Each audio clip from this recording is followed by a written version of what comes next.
a estar en un modo aprendiz permanente, como tal vez hacía años que uno no estaba, ¿no? De repente este vendaval que nos puso un poco patas para arriba, pero que al mismo tiempo nos está trayendo un montón de cosas. Sobre eso vamos a reflexionar un poquito al final, pero la idea de esta charla, y me encanta ver que hay docentes de todas las áreas y de todos los niveles educativos, voy a tratar de ir dando ejemplos de distintos temas, si bien va a haber muchos de ciencias naturales, que es mi área de investigación, pero voy a abordar otras áreas también, pero siempre con la búsqueda de cómo generar desde la escuela, y en este caso desde la escuela remota, esta escuela remota de emergencia que nos tocó este año, cómo generar un espacio para la curiosidad, para las preguntas, para el pensamiento crítico, para poner a los alumnos, a las alumnas en un rol protagónico en este proceso de aprender, ¿no? Y seguir manteniendo encendida esa chispa del aprendizaje que queremos que no se les apague y queremos que les siga encendida toda la vida. Así que vamos a arrancar con algunos ejemplos, con algunas ideas, voy a compartir pantalla. Y tienen el espacio del chat si quieren hacer comentarios, preguntas, por ahí al final tenemos algún ratito para abordar las preguntas, pero usemos eso como canal de comunicación durante esta hora. Vamos a ver, los voy a hacer un par de experimentos también, no les dije, van a tener que trabajar un poquito. Y hablamos de esto de la mirada del mundo con ojos curiosos, ¿no? Esto de educar mentes curiosas, y ¿a qué me refiero cuando hablo de esto? Hablo les diría, de una manera de estar en el mundo, de estar parados en el mundo, una manera de vivir la vida concibiendo al mundo y a la complejidad de lo que nos rodea como un lugar de aprendizaje, como un lugar donde podemos analizar, pensar, crear con otros, y por supuesto que esta mirada del mundo tiene una dimensión, y ahí está en ese globito de ese nene ahí, ese globito celeste, que es una dimensión asociada con el conocimiento, con comprender en profundidad las grandes ideas de las matemáticas, de las ciencias naturales, de las ciencias sociales, de la lengua, la literatura, de los idiomas, las grandes capacidades, pero también la otra dimensión de la que es súper importante ocuparnos. Es esa dimensión más relacionada no tanto con el conocimiento, sino con las habilidades de pensamiento, ¿no? Es en esa amalgama de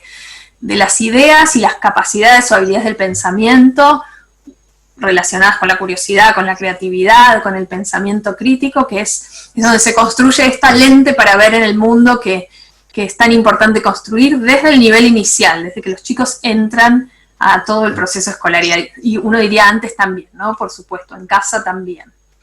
Y por supuesto que esta mirada curiosa del mundo tiene una dimensión socioemocional también involucrada, ¿no? Donde todos ustedes lo saben bien en este año de educación remota, donde tal vez sostener el vínculo a la distancia fue lo más urgente de todo, para después sobre eso construir un proceso de aprendizaje, donde sostener esa mirada del otro lado, decir estoy del otro lado, me importa, sigamos conectados, ha sido tan esencial para que el proceso pedagógico, un poco a los tumbos, pero que se siga sosteniendo. Entonces, vamos a hablar de esta mirada curiosa del mundo con esa impronta también de lo emocional, del deseo de aprender, de la autoconfianza que queremos generar en los chicos y en las chicas. Y empiezo con fotos de nenes chiquitos porque realmente es algo que se empieza a construir desde la primera infancia y que hay que sostener de manera coherente a lo largo de todos los años de escuela. Y vamos a hablar de una serie de abordajes que ponen a los alumnos en el rol de hacedores, pero no con las manos, sino con la cabeza, y acá con tecnología, sin tecnología, da lo mismo, pero productores de información, productores de conocimiento, en lugar de consumidores pasivos, ¿no? Donde haya un rol protagónico en todas las propuestas que hagamos de aprendizaje activo. Y vamos a poner el énfasis en cómo hacemos con esto a distancia, cómo hacemos cuando no tenemos el cara a cara, la presencialidad, cómo seguir, por supuesto que es más difícil, ¿no? Y no hay recetas mágicas que reemplacen la presencialidad, pero sí podemos buscar oportunidades de mantener esta impronta más vivencial, más lúdica, más participativa, aunque estemos a distancia. Y seguro ustedes vienen haciendo un montón de cosas y podemos aprovechar el espacio del chat también para que cuenten cuando yo vaya avanzando, pero se trata de seguir manteniendo ese espíritu vivo a distancia. Y me gusta mucho esta viñeta de Frato, de Francesco Tonucci, lo deben conocer, es un gran pedagogo italiano, muy defensor de la infancia y de la educación en la infancia.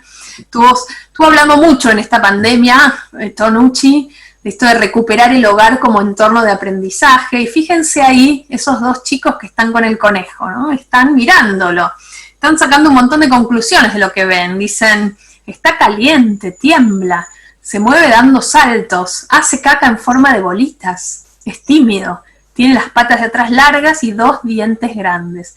Y hay una voz adulta, más tradicional, que dice, vamos chicos, dejen de jugar, que tenemos clase de ciencias.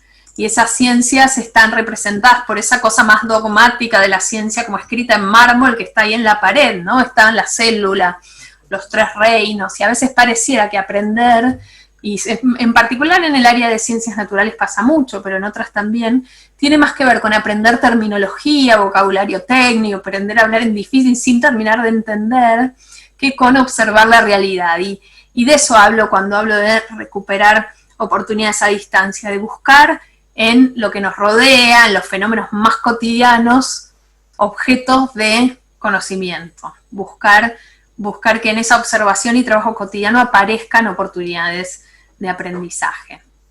Transformar eso cotidiano en oportunidades de exploración de aprendizaje, como si uno tirara de la punta del ovillo de eso que tiene alrededor para reflexionar, para pensar, para resolver problemas. Y ahora les voy a dar algunos ejemplos de cómo podemos empezar a observar y hacernos preguntas con lo que tenemos a mano. Y estos son, obviamente, ejemplos con la idea de dispararles la cabeza en que puedan pensar, bueno, ¿qué es de lo que ustedes tienen que enseñar? ¿Qué es lo que tengo a mano en la cotidianidad de los chicos y de las chicas para que puedan hacerse preguntas, explorar? Bueno, ni hablar los que enseñan ciencias, ¿no? Pero para todas las áreas. Y vamos a hacer un primer ejercicio para observar y hacernos preguntas nosotros mismos. Y les voy a pedir que traigan, si tienen cerquita, 2 lápices, o puede ser también lapiceras, cualquier cosa, no importa si escriben o no, con que tengan mínima punta. Voy a dejar de compartir, se me ve en la cara, después vuelvo a compartir. Alcanza. ¿Sí? A ver si tienen lápices por ahí. Pueden, si no tienen, puede ser con los dedos. Lo que no se puede es no hacerlo. Ahí está, Nicolás, ahí veo que tiene. Mara, buenísimo, Cecilia. Ahí estoy, varios. A ver, Soledad, Gladys, genial. Ahí veo que varios tienen. Ariana, Carolina, con los dedos, muy bien. Un dedo y un lápiz, me gustó las dos. Mailén, excelente. Ahí, todos, a ver, muestren sus... Así, sacudimos los lápices. A ver, Laura, muy bien, con los dedos, vale también. Muy bien. Entonces, primer ejercicio.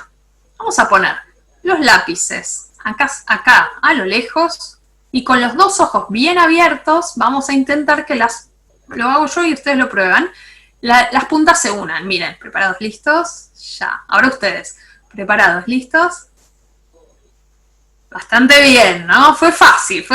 Esta era la fácil, muy bien. Perfecto, no hubo mucha dificultad, ¿no? Les salió bien de entrada. Segundo desafío, ahora es más difícil. Con un ojo cerrado y el otro abierto, el que ustedes quieran, vamos a hacer lo mismo, a ver cómo nos sale. Preparados. ¿Listos? Ya. Oh, a ver si les pasó algo raro. Nicolás, te salió demasiado bien, no vale. ¿Qué pasa?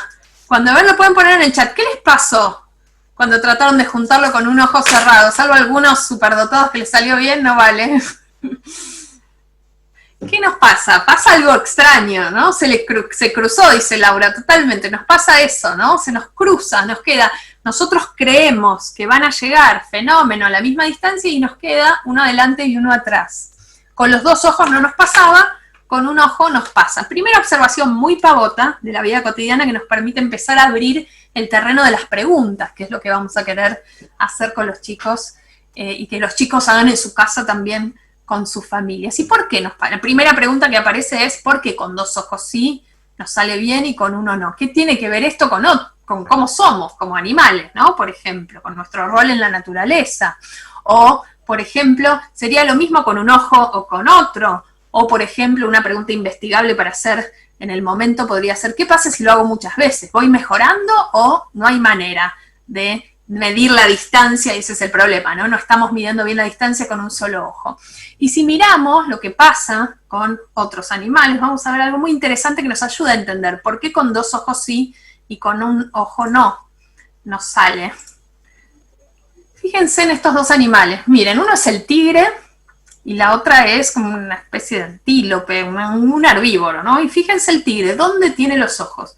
Tiene los ojos adelante, igual que nosotros, y el tigre es un cazador, de hecho es un gran cazador.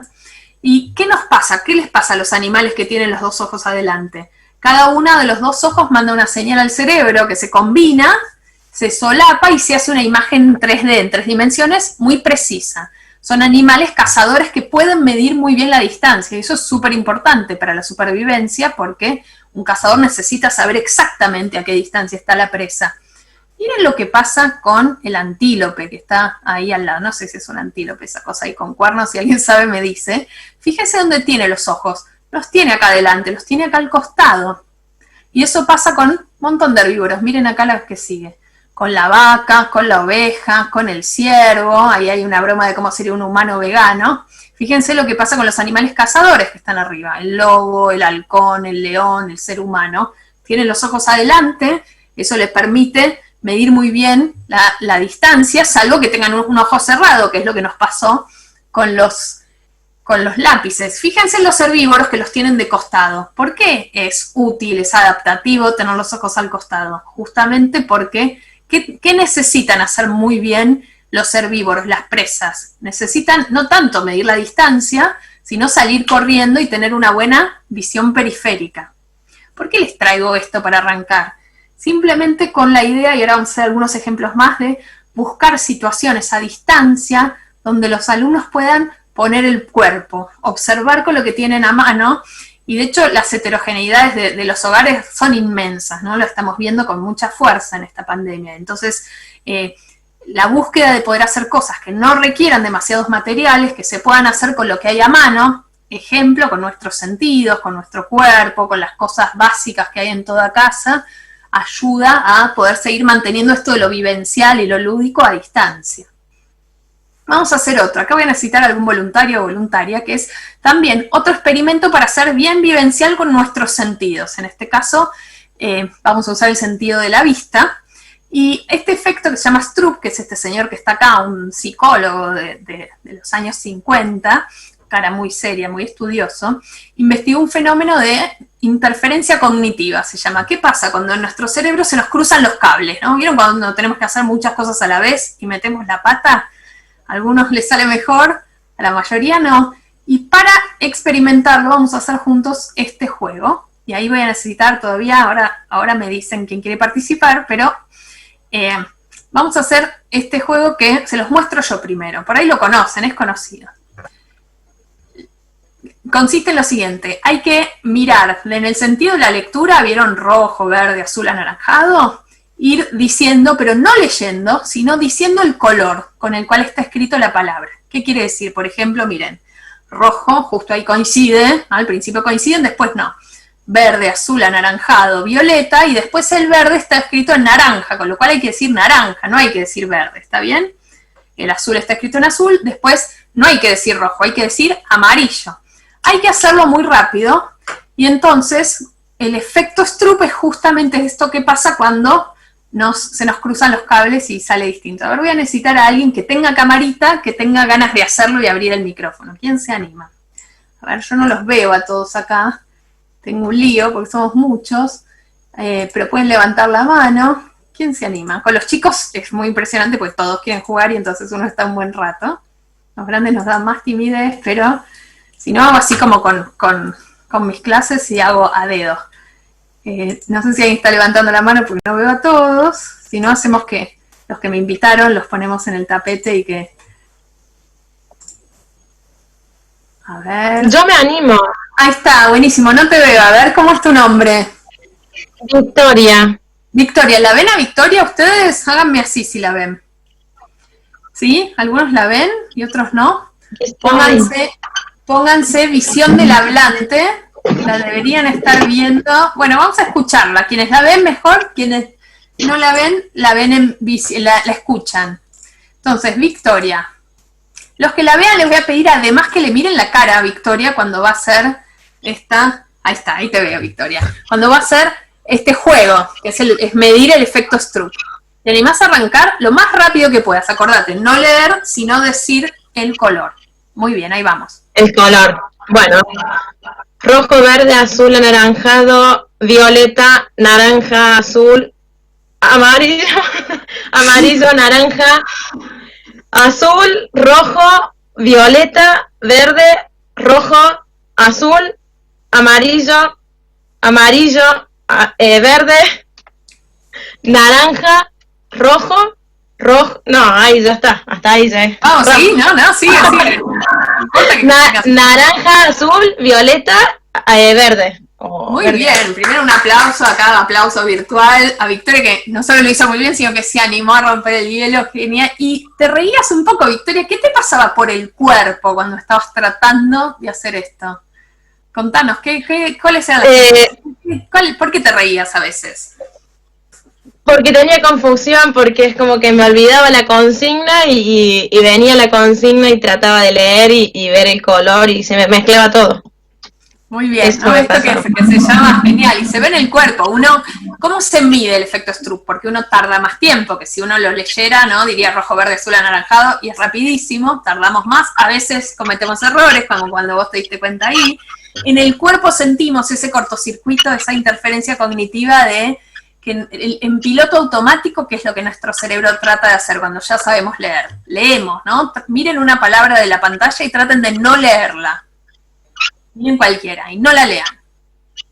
Imposible no leer cuando uno ya sabe leer, ¿no? Nuestro cerebro es lector, cuando nuestro piloto automático hace que por defecto leamos. Entonces, inhibir el impulso de la lectura y decir el color es súper difícil y por eso se genera esta interferencia.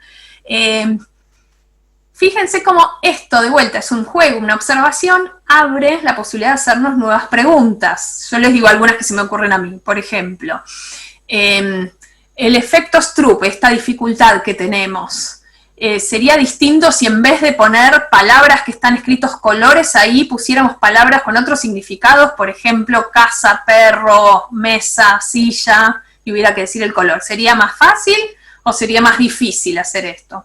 O cómo sería hacer este juego para un nene, una nena que no sabe leer todavía, comparados con alguien que ya sabe leer. O qué pasaría si las ponemos en otro idioma. O varía este efecto Stroop, esta dificultad con la edad, a los chicos les sale más fácil que a los grandes o al revés. Montones de preguntas que nos dan la pauta para seguir explorando y sobre todo ejercicios que sirvan para esas instancias sincrónicas, si las tienen, o simplemente para tirarlos como ejercicio para que se hagan en familia, puedan ayudar a que a una distancia se pueda seguir poniendo el cuerpo. Vamos a hacer uno más. Y acá también, acá lo podemos hacer todos también, como el de los dedos. Y les voy a pedir que se tomen el pulso. Pueden hacerlo acá, a mí me ayuda más hacerlo acá, es más fácil para mí hacerlo en el cuello. Si la tienen muy clara, la pueden hacer acá. Y cuando yo diga ya, vamos a contar cuántas pulsaciones tenemos en unos segundos que yo les voy a decir, en 15 segundos. ¿Preparados? ¿Ya se lo encontraron? ¿El pulso? Sí. ¿Listos? Ya.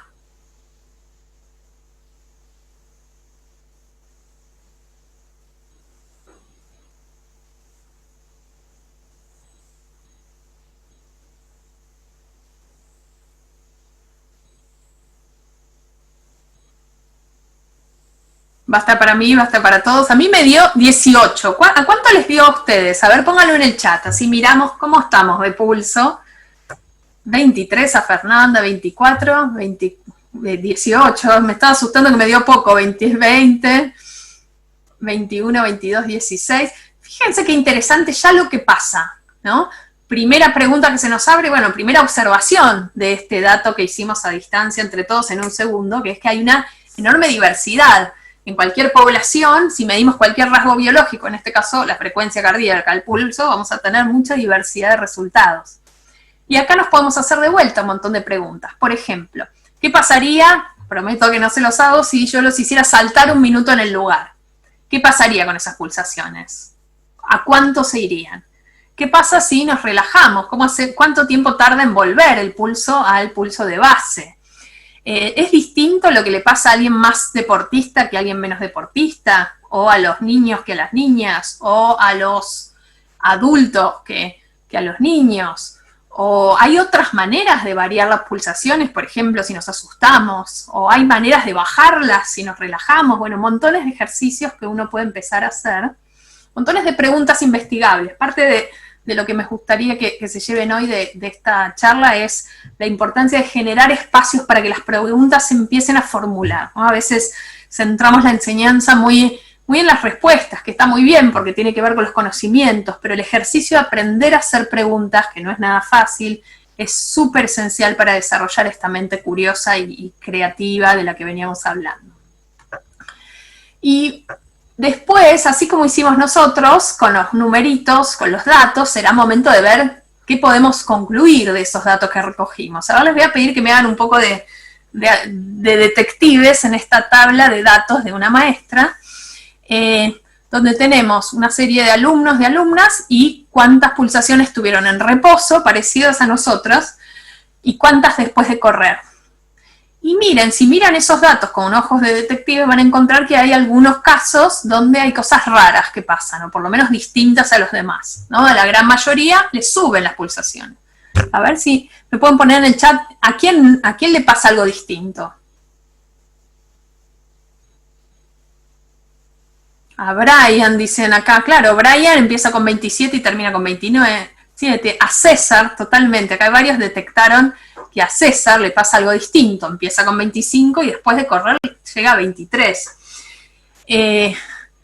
A Tomás, bueno, a Tomás le pasa la misma tendencia, pero mucho, ¿no? De 10 empieza muy abajo, que podría ser, y triplica sus pulsaciones. Cuando uno empieza a ver que datos dicen cosas distintas, los datos son raros, esa es una oportunidad de pensar con los alumnos, ¿no? Uno puede decir, bueno, ¿y qué estará pasando? ¿Tendrán algo distinto? ¿O qué es lo que sospecharía un científico o una científica cuando ve esto?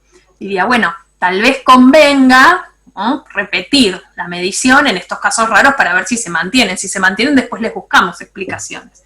¿Y qué más habrá que hacer con todo esto? Bueno, habrá que procesar los datos, habrá que hacer promedios, habrá que hacer una resta, después versus antes y después promediar, podremos comparar varones con niñas o podremos comparar más deportistas con menos deportistas, podremos mirar eso en función de las preguntas que nos hayamos hecho. Y después sí vendrá el momento de ir a la teoría, de ir a ponerle nombre a todo esto, ¿no? Al por qué. Y ese por qué lo veremos en los libros, lo podremos explicar nosotros, podremos ir a ver videos, ¿no? En este caso ese por qué por qué nos late más rápido el corazón cuando hacemos ejercicio. Y cómo eso tiene que ver con el corazón bombeando sangre más rápido para que llegue sangre más rápido a los músculos, porque esa sangre lleva oxígeno, lleva nutrientes para que esos músculos produzcan energía, que es la que están necesitando para correr. Pero como punto de llegada, ¿no? A veces partimos de la teoría y después vamos a la experiencia, pero dar vuelta a esa lógica es súper, súper importante. Y decía yo esto de darle lugar a las preguntas, y acá tengo un ejemplo de nivel inicial. Y de nivel inicial en esta etapa de pandemia, donde parte de ese ejercicio se hizo con la alianza de las familias, que es tan esencial en este momento y tan indispensable. Entonces los chicos tenían una bitácora, un diario de preguntas, y se iban haciendo preguntas con sus padres, con sus madres, y en este caso una nena se preguntó con su familia cuánto tiempo tarda un adulto en aprender algo nuevo. Y en realidad tenían la hipótesis de que los chicos y los grandes aprenden cosas de manera distinta, que los chicos tardan menos en aprender cosas nuevas que los grandes. Tenían esa hipótesis, ¿no? Los chicos les cuesta menos aprender que a los adultos, entonces empezaron a pensar, bueno, ¿cómo lo medimos? Y se les ocurrió hacer un experimento donde tenían que medir cuánto tiempo tardaba un adulto, y también un niño, o sea, muchos adultos y muchos chicos, en aprenderse una canción que no conocían. Por ahí ustedes la conocen, yo sí la conocía, es una de mi infancia, se las canto así, no vale reírse o para mis dotes de cantora. A ver si la recuerdan. Viajar en tren es de lo mejor. Se tira el cordel y se para el tren. ¿Se acuerdan de esa canción? Bueno, esa era la que tenían que aprender. Y fíjense cómo ahí están los datos, ¿no? Cuánto tardó papá, cuánto tardó el tío Lalo, cuánto tardó Sil, comparar varios adultos con varios niños. Importante estos momentos de familia a distancia, donde uno puede involucrar a la familia, que lo haga la abuela a distancia y que diga cuánto tardó, que lo haga el tío, que lo haga la prima, ¿no? Empezar a usar la tecnología, y vamos a ver más ejemplos de eso, como aliada de esta posibilidad de hacer cosas entre todos y en familia. Y también estos espacios de preguntas que por ahí no son científicas, son más filosóficas, o son científicas pero son muy difíciles de responder. Esta nena se preguntó quién fue la primera persona en vivir en la Tierra, y entonces empezaron a pensar en quiénes podrían ser, y entonces puso, bueno, la abuela María Elena, o Gaudí. Vieron, se ve que estaban leyendo algo del arquitecto Gaudí español, Gaudí porque era viejito, ¿no? Y creo que no somos tan conscientes de la importancia de darle espacio, y espacio me refiero a espacio de enseñanza y materialidad a esas preguntas, ¿no? Tener una bitácora de registro de nuestros pensamientos, nuestras ideas, nuestras preguntas es esencial para todas las edades. El maestro Iglesias, un gran referente de la educación rural en Argentina, tenía una herramienta maravillosa que se llamaba la libreta de pensamientos propios, ¿no? Ese espacio donde los chicos podían poner preguntas, ideas, pensamientos propios, donde ese pensamiento al escribirlo se va construyendo. O sea, acá Laura dice un genio, ¿no? Sí, claramente, hermoso todo tan de avanzado hace tantas décadas el maestro Iglesias, con tantas estrategias didácticas tan potentes aún el día de hoy. Entonces hablábamos de esto de generar preguntas para pensar, y pensar también en cómo lo que tenemos que enseñar, mirar el currículum, puede ser fuente de preguntas, pensando cómo aquello que tenemos que enseñar puede tomar otra vida cuando lo formulamos como una pregunta curiosa. Les voy a dar ejemplos de 3 áreas, de lengua, de matemática y de ciencias sociales, de secundaria en este caso, de cómo conectar estos contenidos que nos tocan, y a veces uno los da como, bueno, los tengo ahí, los doy, ¿no? Y cómo tratar de darle una lógica más conectada con la vida real, con el sentido, con la curiosidad. Y son proyectos de un programa en el que yo participo hace ya varios años, que se llama Planea, que si los buscan enteros están para bajárselos en internet. Si ponen UNICEF Planea, ahí van a encontrar los proyectos para bajárselos, varios ejemplos de proyectos. Es un programa que estamos haciendo con escuelas secundarias de contextos muy desfavorecidos en la provincia de Tucumán. Y estas son las tapas. Este es un proyecto del área de lengua y literatura de secundaria, donde el contenido del proyecto son los textos de terror, de misterio, policiales, de género fantástico. Y la pregunta que arranca esa secuencia de varias semanas es, ¿qué historias te asustan más? ¿Qué tiene que tener una historia para que nos dé miedo? ¿Qué nos tiene que generar? ¿Cuáles son los recursos que usan los escritores para generar miedo, o zozobra, o angustia en los que los leen? Entonces, ¿qué tienen que hacer los chicos y las chicas? Bueno, tienen que leer varios textos de terror o de misterio, comparar qué tienen en común, comparar qué tienen de distinto, y todo esto termina con los chicos escribiendo sus propios textos y en grupo armando como un avance, un tráiler. ¿Vieron los avances de las películas que van a venir? Cortito, donde escriben el guión y tienen que generar el tráiler, filmarlo así casero para compartir lo que aprendieron, ¿no? A través de algo que tiene que dar miedo. Este es otro de ciencias sociales que aborda una pregunta que creo que todos, el que no se la haya hecho alguna vez, que levante la mano. Creo que nadie va a levantar la mano, que es ¿por qué hay que trabajar? Es un proyecto que junta docentes de historia y de geografía, donde esta pregunta de por qué hay que trabajar es como el puntapié para explorar distintos tipos de trabajos, cómo fueron cambiando a lo largo de la historia, cuáles son los distintos roles que esos trabajos juegan en la economía local.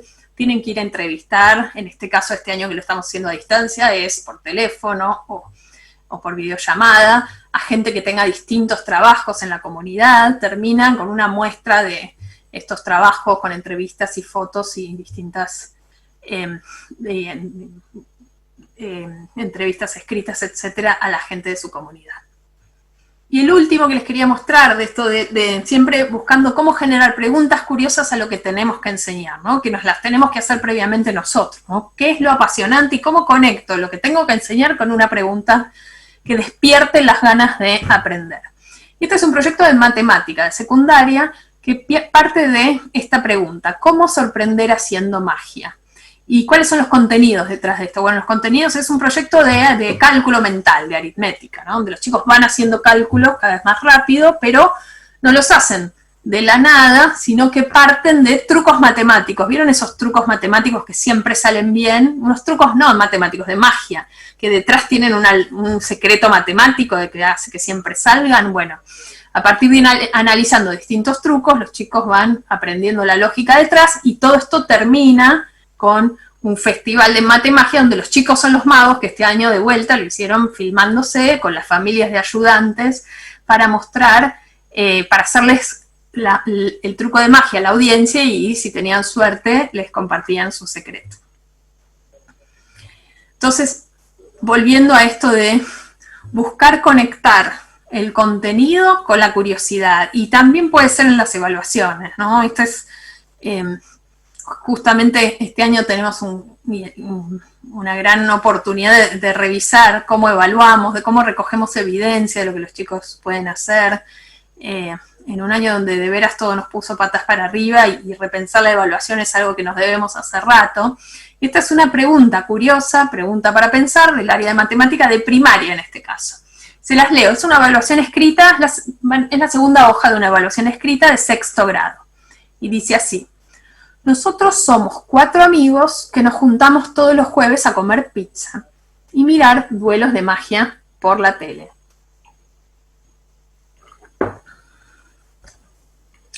Como tenemos poderes mágicos, no importa la cantidad de pizzas que pidamos, siempre logramos comer todos lo mismo y no nos sobra nada. El otro día pedimos 34 pizzas y dijimos Magicum Repartum y listo. Todos comimos lo mismo y no dejamos ni una amiguita. Misión 4, es la 4 porque es la segunda parte.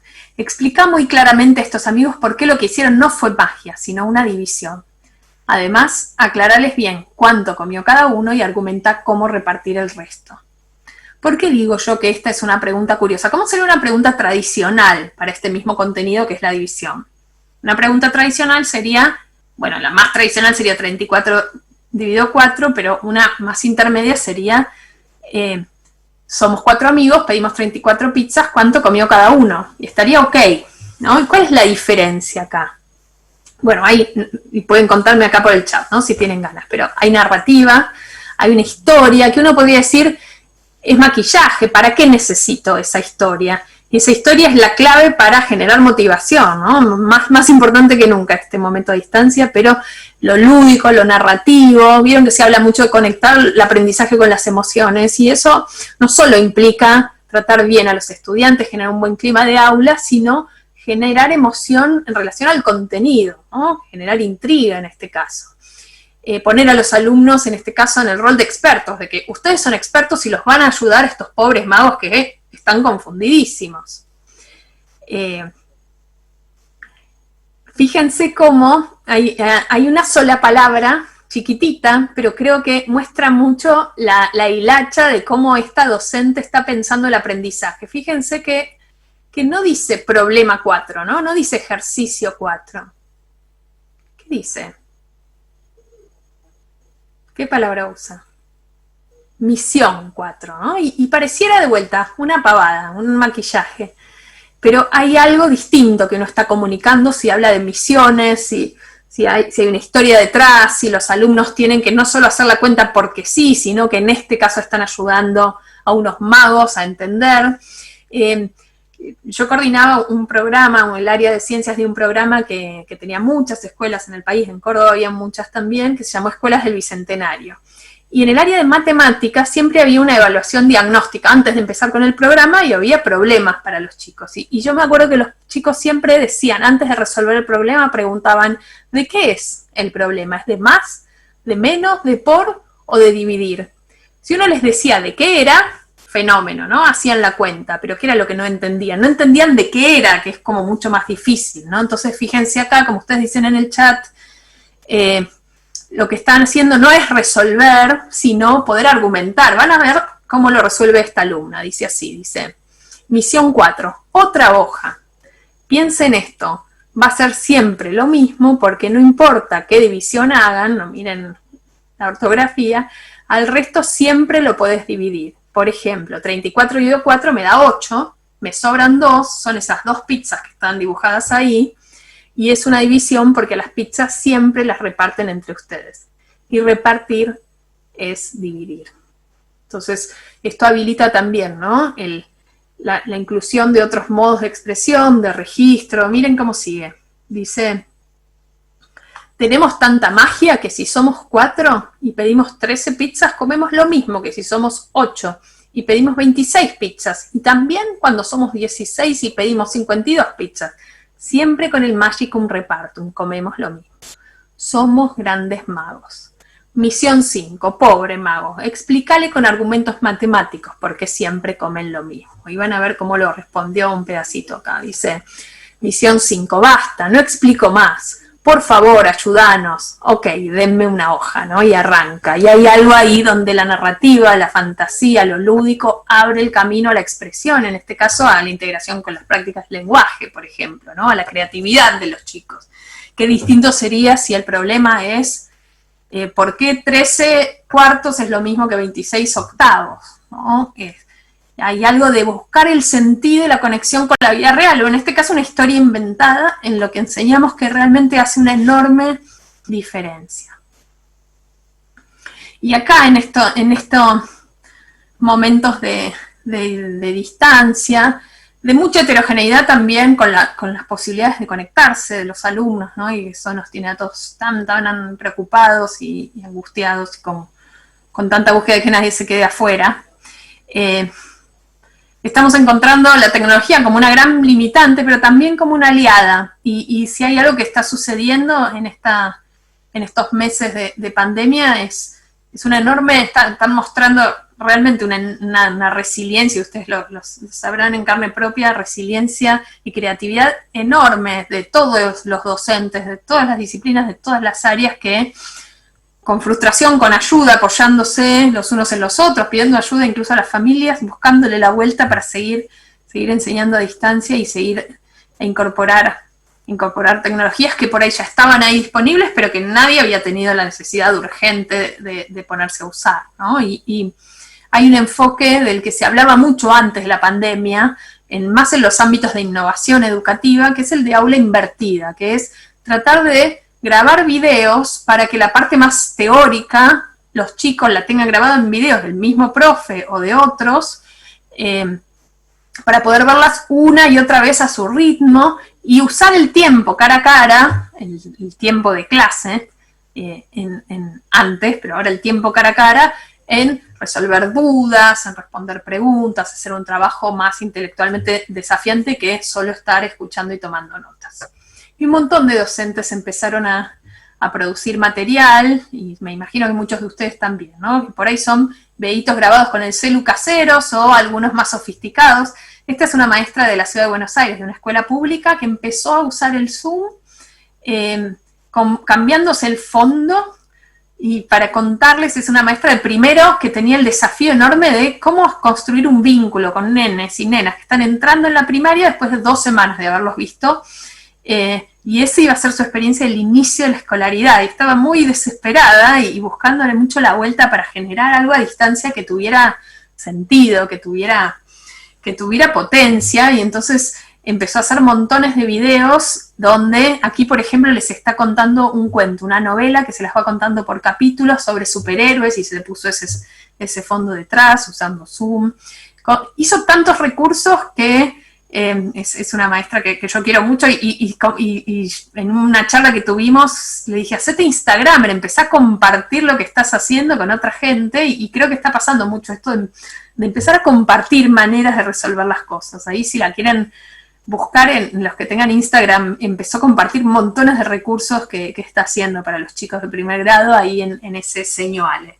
Se llama Ale Maestra Creativa y es una de tantos que empezaron a construir sus propios, este es un aula interactiva, sus propios recursos, a veces, siempre en general, con mucha creatividad, pero también con lo que hay a mano, ¿no? Con dificultad. Me encanta imagen de una profesora de química, donde uno si mira el video por ahí parece que lo hizo en un estudio profesional y sin embargo miren dónde está, ¿no? En su casa con la percha, con la sábana dada vuelta como se puede.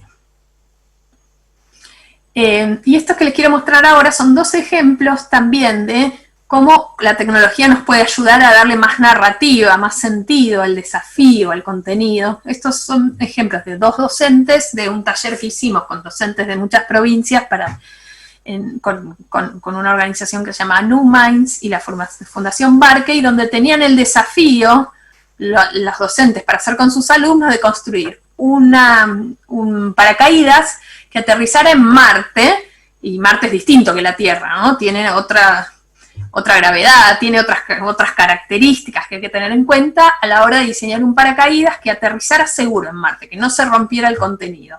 Y miren lo que encontraron estas docentes usando TikTok. ¿Conocen la red TikTok? Yo la empecé a conocer en esta pandemia, es obviamente muy popular entre los chicos, y usaron TikTok para presentar el desafío. Miren este primer ejemplo. Esperen porque creo que no compartí el audio, voy a compartir ahora, porque si no, no lo van a escuchar.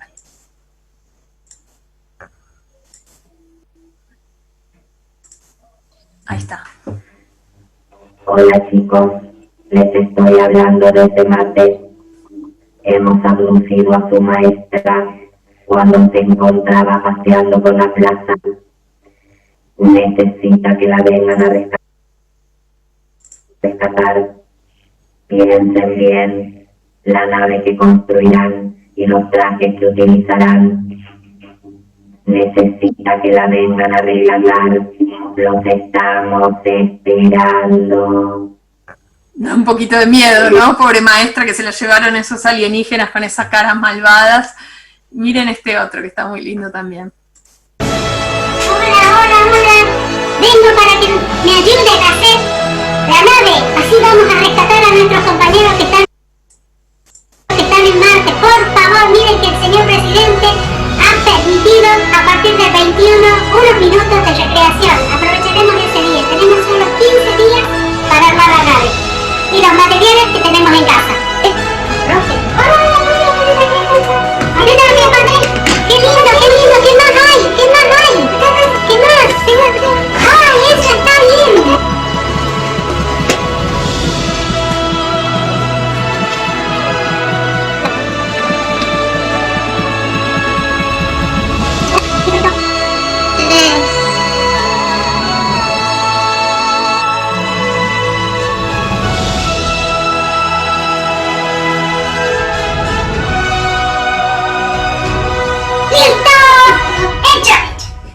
Genial, ¿no? Y me gusta mucho este ejemplo porque eran docentes que nunca, jamás habían hecho esto antes. No es que venían usando la tecnología y estaban recancheras, todo lo contrario. Y animarse, que también es una señal, ¿no? Para los alumnos de cómo como docentes también estamos aprendiendo, también estamos jugando, también le queremos dar sentido. Acá hay varios comentarios acá Laura dice que usa mucho un ejemplo inspirado en algo que yo conté alguna vez en una charla para hablar de generación espontánea, contando una historia de que aparecieron bichos en su ropero, me encantó. Acá Juani dice que usan la palabra paradas en cada clase, ¿no? No es una clase, es una parada uno, como una parada, me imagino, como en una carrera. Está buenísimo, buenísimo. Realmente la creatividad pedagógica en estos tiempos ha florecido y me parece que no es menor. Hay algo que genera un aprendizaje distinto, ¿no? Cuando le metemos chispa, narrativa, inventiva. Y también los audios se han convertido en maneras de estar cerca y les quería mostrar este ejemplo que me gusta mucho veo que el chat les tapa, ¿no? Un poco, perdón, que acá veo unas cosas que yo pensé que esto no lo veían en mi pantalla, pero ahora estoy tratando de sacar una cosa que les tapa, pero bueno, me parece que se ve. Una herramienta muy, muy conocida, no tan usada por ahí, en retroalimentación, en evaluación formativa, este enfoque que busca que uno a través de las evaluaciones pueda ayudar a los alumnos a seguir avanzando en su propio aprendizaje, se llama la escalera de feedback, la escalera de retroalimentación, donde en estos tiempos que es, insisto, seguir sosteniendo el vínculo, además de decir acá estamos, qué bueno, me importan, es poder dar devoluciones claras sobre las producciones de los alumnos. Porque especialmente en un año donde no hay calificaciones, sí tiene que seguir habiendo evaluación en el sentido de poder recoger evidencias, que seguro ustedes todos están haciendo, y sobre eso dar devoluciones. Miren un audio de una docente de primaria, también de una escuela estatal, donde les va dando feedback a un alumno sobre lo que le mandó en el cuaderno. Y fíjense cómo va de esta escalerita de abajo para arriba, diciendo qué observa en este trabajo, qué valora, qué está bien hecho, pero no genérico, tipo muy lindo su trabajo, tu trabajo, sino concretamente qué observa, bien específico, y qué sugiere, qué le sugiere para seguir avanzando. A ver si lo escuchan. Hola Galo, ¿cómo estás? Recibí todas tus actividades. Empecé mirando las de conocimiento del mundo. Qué bien respondiste la primera pregunta. ¿Y cuántos ejemplos pusiste en el cuadro? Me encantó cómo dibujaste al orangután y la información que escribiste sobre él. Está perfecta. Después estuve mirando las de prácticas del lenguaje. Respondiste excelente las preguntas sobre el cuento. Están muy completas. Me encantó lo que pensaste que podía aparecer si el mago pedía más cosas. Se te ocurrieron un montón. Qué lindo debe ser el circo que visitaste, pero qué peligroso también el número de los motociclistas. Me da miedo de solo pensarlo. Por último estuve mirando las actividades de matemática. Qué bueno todo lo que trabajaste. La página 126 está excelente. Fíjate en la página 127, que también está muy bien, en el ejercicio 4, los datos que completaste sobre el cubo. Si tenés un dado en casa, tal vez podés revisar la cantidad de aristas. Con el dado tal vez te resulte más fácil. En el último ejercicio también podés revisar ese dato y la cantidad de aristas de la pirámide. No recibí la página 128. Avísame si me la mandaste y no la vi en el mail. Y si no, cuando la tengas lista me la mandás. Está todo perfecto. Trabajaste muy bien como siempre. Te mando un beso enorme, enorme. Chao, Galo. Fíjense cómo aparecen un montón de características de una buena práctica de retroalimentación acá, ¿no? Bueno, y que el audio y todos los estudios que hay montones, ¿no? De cómo se está dando la educación a distancia en esta etapa muestran que el WhatsApp es realmente la gran herramienta que está usando la gran mayoría para estar en contacto. Y un audio de un docente que además hasta puede ser más sencillo para uno, ¿no? Sobre todo quienes trabajen en educación secundaria y tengan muchos alumnos, ayuda también a decir, a que te escuchen la voz, a poder estar cerca, a poder generar una situación más cálida, ¿no? Como esta docente. Pero además no se trata solo de la calidez, sino de la especificidad de esta devolución, de qué hizo bien en concreto, y hasta la parte que el alumno tuvo incorrecta, como en este caso tenía un error en el número de aristas. ¿Qué le dijo a la docente? Le dijo, anda a tu casa, fíjate un cubo, compará si tenés un dado y contá cuántas aristas tiene, y por ahí con eso te vas a dar cuenta, ¿no? Como esa pista para ver cómo seguir resolviendo algo que en este caso no estaba bien logrado, ¿no? Y como esto de manera a borbotones, a veces extendiendo las horas de trabajo de todos los que estamos enseñando en estos tiempos, haciendo que nadie se quede afuera, a costa también de extender mucho el horario laboral y que se borren un poco las fronteras de lo personal y lo profesional, que es tan difícil, ¿no? Y ese intercambio como manera de seguir sosteniendo el trabajo. Este es un intercambio de una docente con su alumno donde le manda la producción y me gusta esto que aparece, ¿no? Mi ayudante fue mi mamá, dice este alumno cuando le manda el trabajo a la docente. Y realmente la alianza con las familias es otro de los tesoros que están apareciendo en esta etapa complicada. Y último, voy a cerrar con una cosa más de contenido y después hacemos una reflexión juntos. Es que todo esto termina de cerrarse, toda esta exploración, estas preguntas, este trabajo con las habilidades de pensamiento. Es súper importante que cierre con un momento de parar la pelota y afianzar qué es lo que aprendimos, ¿no? Que es darles herramientas a los alumnos para que puedan, lo que se llama en educación, hacer una actividad de metacognición, de pensar sobre su propio pensamiento, pensar ¿Qué se llevan? ¿Qué aprendieron? Sobre todo en este año donde es tan importante que puedan sentir que no es un año perdido, que hay logros que se van dando, pero para eso necesitamos generar esas oportunidades. Y hay un montón de recursos y estrategias para esto. Esta es una de mis favoritas, les diría, que se puede empezar a usar desde jardín de infantes de manera oral hasta, yo la uso con mis alumnos de la universidad y de formación docente también, ¿no? Con adultos también vale, también con adolescentes. Que es la escalera, otra escalera, no de feedback, sino de la metacognición, y que empieza de abajo para arriba también, donde primero es ¿qué aprendí? La segunda es ¿cómo lo aprendí? La tercera es ¿para qué me sirvió? Y el cuarto escalón es ¿en qué otras ocasiones puedo usarlo? Y cerrar una clase o una unidad o un tema con un momento para que los alumnos puedan, o por escrito o oralmente o como sea, sacar a la luz, hacer visible lo que aprendieron, es esencial para ir construyendo su autonomía, esto que llamamos la habilidad de aprender a aprender, que tiene la autoevaluación en el centro, ¿no? Que el aprendizaje se afianza implica que nos podamos dar cuenta de qué aprendimos, que muchas veces es algo que dejamos medio para lo último, para después, o ni sucede.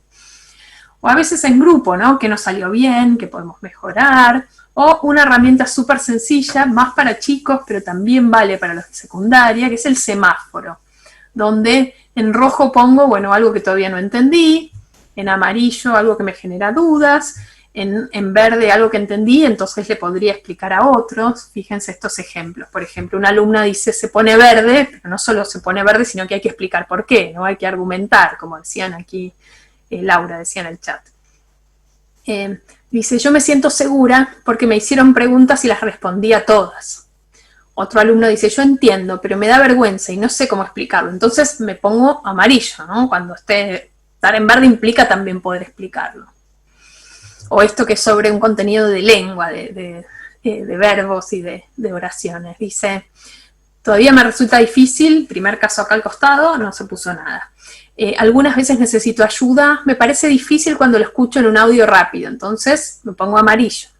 Me sale fácil pensarlo tranquila, dice esta alumna. Fíjense cómo ir tomando conciencia de cómo somos como aprendices, ¿no? Pensando en los chicos y en los adolescentes, de qué entendí, qué más o menos y por qué es tan pero tan importante como rutina, como algo a mantener en toda la escolaridad. Segundo ejemplo, todavía me resulta difícil saber quién hace la oración. Algunas veces necesito ayuda en darme cuenta en cuál era el pasado, el presente y el futuro. Todavía me resulta difícil, nada, este alumno. Algunas veces necesito ayuda para ver cuál es el sujeto, darme cuenta de cuál es el sujeto de la oración. Y me sale fácil darme cuenta cuando está en presente o en futuro, ¿no? Y con esto uno puede empezar a armar dinámicas de coenseñanza, donde los chicos que están en verde se pueden unir con algunos que tengan el mismo contenido en rojo y pueden ayudarse mutuamente. Bueno, montones de cosas, ¿no? Que uno puede hacer con este tipo de herramientas.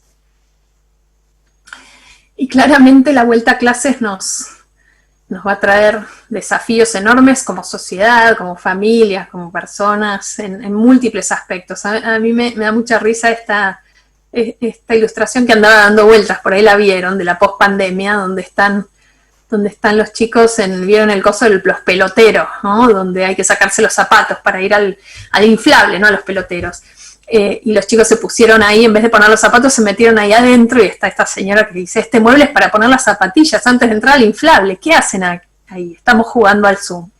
Y claramente nos está transformando, nos está cambiando, nos está dejando secuelas en muchos casos sociales, ¿no? Claramente que va a haber que atender de manera sistémica fuerte. Pero también, y a mí me viene mucho la metáfora en estos tiempos de la marea. ¿Vieron cuando la marea nos lleva puestos fuerte, nos da vueltas pata para arriba, pero también al mismo tiempo nos deja, cuando las aguas se aquietan, ¿vieron cuando las aguas se empiezan a retirar? Algunos tesoros que estaban escondidos debajo del agua. Y creo que hay muchos tesoros que podemos recuperar, y que el ejercicio deliberado de pensar qué aprendimos, qué no queremos olvidar como profesionales y también como personas, pero me refiero como educadores en esta pandemia, es muy, muy importante. Les muestro qué dijeron algunos alumnos de secundaria con esto de qué tesoros encontraron en esta marea.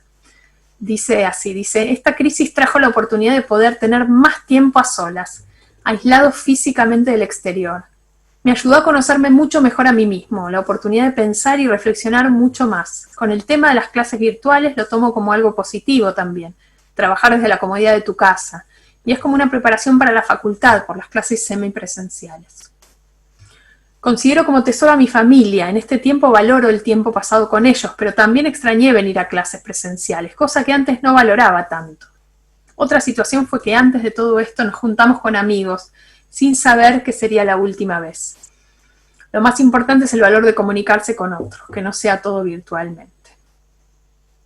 Valorar las clases presenciales. Valorar un montón de cosas en realidad. Y esta última que dice, el mayor tesoro fue encontrarme a mí misma, conocerme y trabajar en mis inseguridades. El resultado me gustó mucho, ya que antes no podía demostrar mi verdadero yo y ahora puedo hacer cosas con más facilidad y expresarme mejor. De no ser por esta marea, no me habría mudado, que es algo que hizo esta alumna, ni encontrado nuevos hobbies.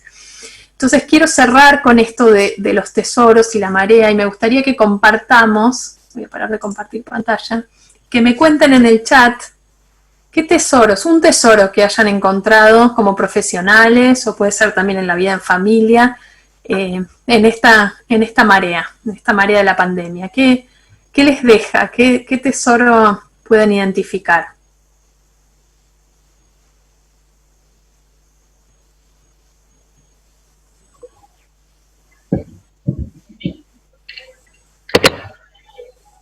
Si alguien quiere, puede abrir micrófono y contarlo. Hagamos un par de personas y el resto puede escribir por chat. Acá, la necesidad de afecto de los niños, dice Laura.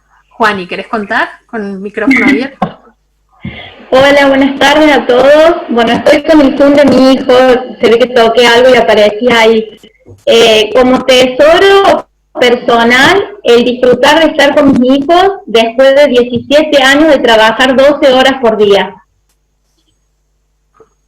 Enorme, ¿no? Hermoso. Sí. Y como en la profesión, el amor y la valoración de las familias las 24 horas del día en esta escuela remota, que es algo impagable. Mucha alianza, ¿no? Hay mucha empatía y mucho cariño de las familias en general, ¿no? Hay mucho mensaje de valoración. Creo que como sociedad nos está cayendo la ficha de lo difícil que es ser un buen docente, del valor de la escuela, que era algo que hasta hace unos meses era tan cuestionado, ¿no? Todo esto que se decía, y ahora realmente con la imposibilidad de ir a la escuela cayeron todas las fichas juntas, me parece, desde la sociedad, de lo importante de la escuela, de lo que la añoramos y del valor de los docentes, totalmente. Acá varios mencionan a las familias, el trabajo en equipo, ¿no? Es algo que está pasando mucho, de trabajar más con los colegas, de tener más chances, de tener más necesidad de trabajar con los colegas, la fortaleza del trabajo en equipo, conocimientos tecnológicos, ¿no? Yo daba algunos ejemplos, pero cómo nos estamos todos reinventando, probablemente la mayoría de nosotros no sabía cómo usar un Zoom hasta hace unos pocos meses, y ahora estamos todos encontrándonos por esa vía, buscando otras maneras de producir contenido. Trabajar desde casa, gracias, valorar los vínculos, valorar esto, ¿no? Lo chiquitito, lo que estaba invisible antes, un poco en esta vida más de piloto automático que teníamos de voraje.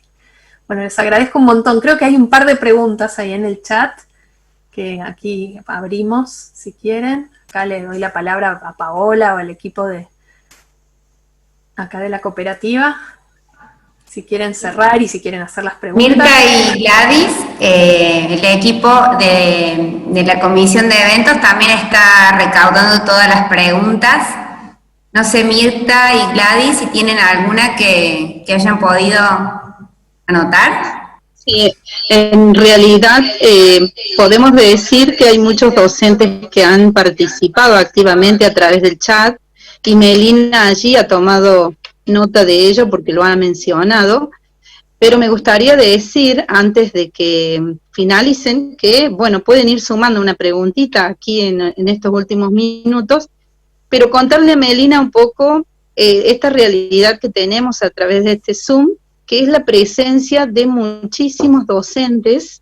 Nosotros formamos parte de una comunidad muy pequeña, y las comunidades cercanas que han tomado nota de esta disertación, esta charla de hoy, también han sumado sus docentes, tenemos docentes de todos los niveles, tenemos directivos también, preceptores, y también contarle que tenemos tanto de la educación común como de la educación especial, educación rural y educación técnica, para que ella pueda apreciar la diversidad en este contacto que estamos estableciendo. Y que por supuesto agradecemos desde ya la participación de todos los docentes, y una de las cosas que han surgido a través del chat es esta posibilidad de dar algo bueno, positivo, de ver a los docentes que se han acercado, han abrazado los desafíos, y que, especialmente todos aquellos que hablan de familia, de trabajo en equipo, que creo que Melina lo estás pudiendo leer también. Sí, es muy hermoso lo que están poniendo. Y acá en línea termina con esto de que nunca se deja de aprender, ¿no? Y cómo estamos realmente todos en modo aprendiz tan fuerte en estos meses, que nos va a dejar muy cansados, pero muy fortalecidos también, ¿no? Desde así esa fortaleza interna que uno va ganando, esa resiliencia que no es menor. Así que bueno, les agradezco mucho este rato, esta invitación a la comunidad de Luque y a todos los docentes que se sumaron Hay una pregunta, discúlpame, hay una pregunta acá de Fernanda que dice: ¿qué propone Melina para atender a la diversidad en las estrategias pedagógicas? Bueno, hay mucho escrito sobre eso. Justo esta semana en las redes sociales publicamos un documento que hicimos sobre eso, sobre enseñanza para la diversidad, que ahí les digo dónde se puede descargar completo, gratuito. Preguntas Educativas es un proyecto donde vamos tomando distintos temas y traduciendo qué dice la investigación académica a qué se puede hacer en el aula. Y ahí lo puse, el link, y es laspreguntaseducativas.com. Justo esta semana salió uno sobre eso. Y tal vez la clave para pensar es garantizar lo común, o sea, pensar, ¿no? ¿Qué necesito que todos puedan aprender y se puedan llevar? Pero diversificar los formatos.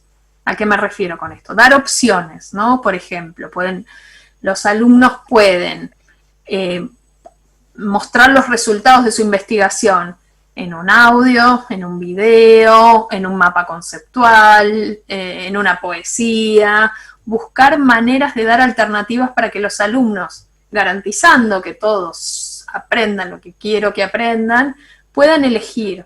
Y acá hay algo muy importante con esto de la enseñanza para la diversidad, y es dar opciones. Por ahí no es una a cada alumno, ¿no? A mí me gusta mucho una metáfora que usa una colega, amiga, que se llama Rebeca Nijovic, que es experta en esto, y ella siempre dice, no es que le voy a, dice, usemos la metáfora de las remeras, ¿no? No es que hay 30 alumnos y cada uno va a tener su talle de remera. Bueno, eso para un docente es imposible, a cada uno hacerle algo distinto, pero por ahí no es imposible decir, vieron como en la ropa uno dice, bueno, small, medium, y large y extra large. Hacer 4 opciones podría ser de formato de cómo se cuenta lo aprendido, ¿no? Cómo se comunica.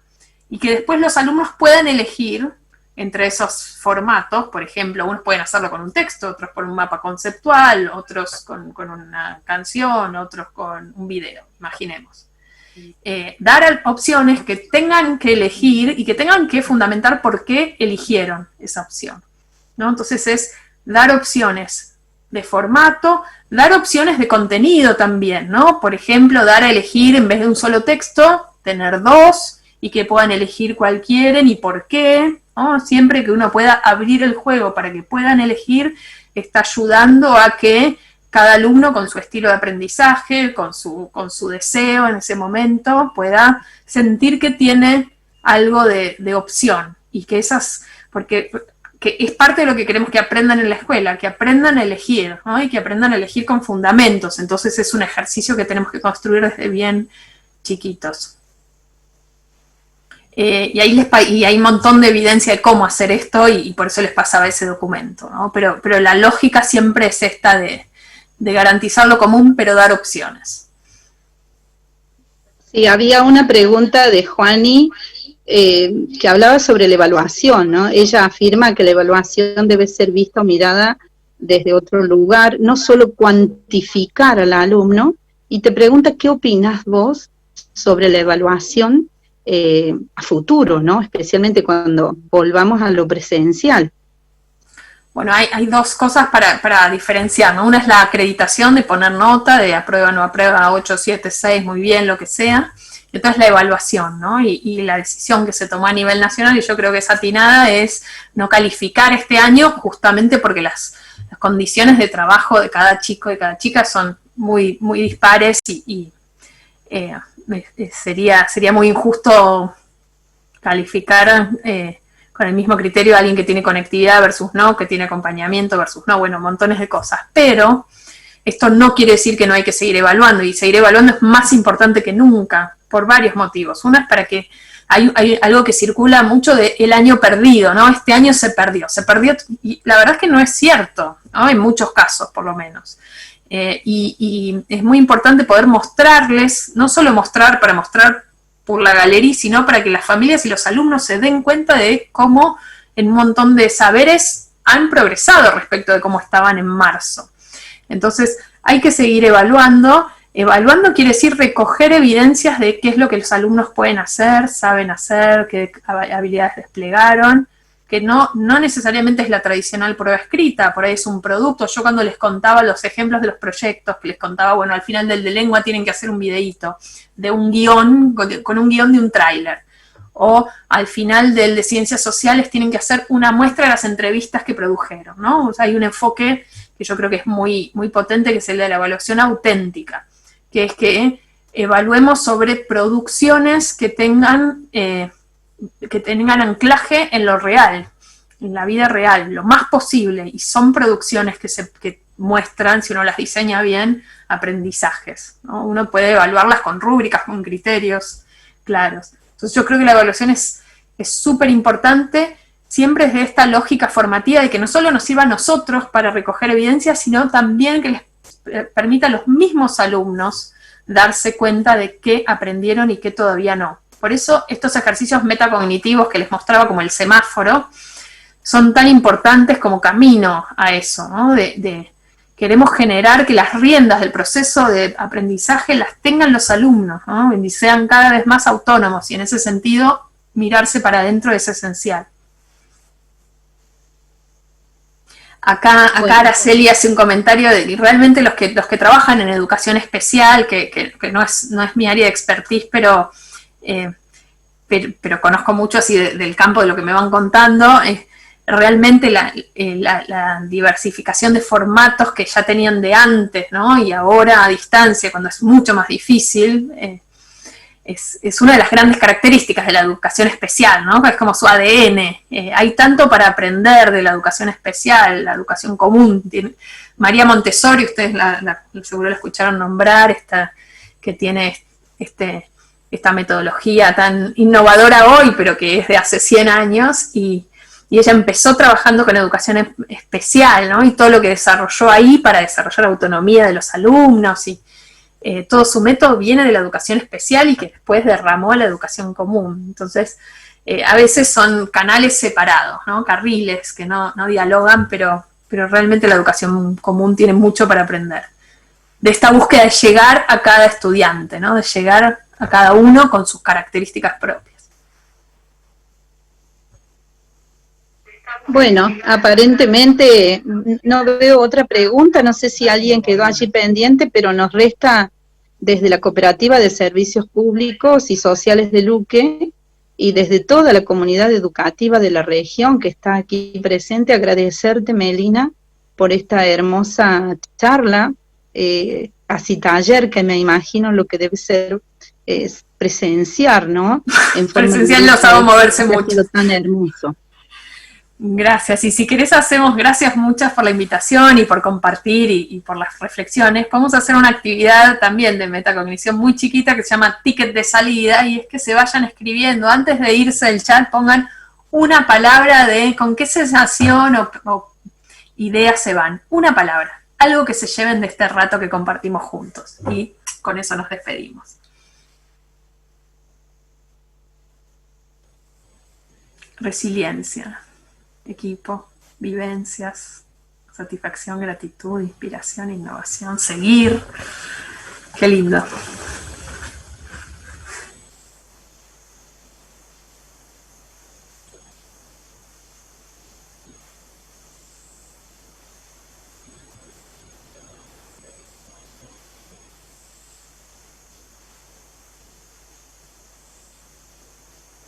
Y no como cae, ¿no? La catarata de...